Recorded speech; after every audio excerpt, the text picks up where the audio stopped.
صلاۃ التسبیح کے ساتھ سنت جمعہ کی نیت، اس کا کیا حکم ہے؟ چنانچہ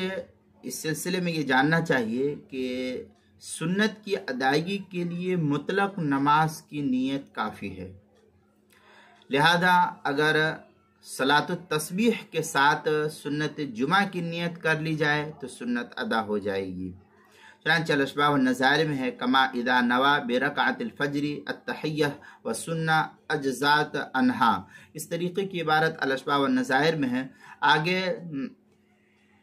آگے شرح حموی میں الاشباح والنظائر میں ہی لکھا ہے لأنہ التحتیہ والسنہ قربتان احداہما وہی تحیہ تحصل بلا قصد فلا يمنع حصولها قصد غیرها، اس طریقے کی عبارت جو ہے شرح الحموی الاشباح والنظائر جو زکریا بک ڈیپو دیوبند کا ہندی نسخہ اس کے صفحہ 147، کتاب المسائل اس کی پہلی جلد صفحہ 487 پر بھی اس کو نقل کیا گیا ہے۔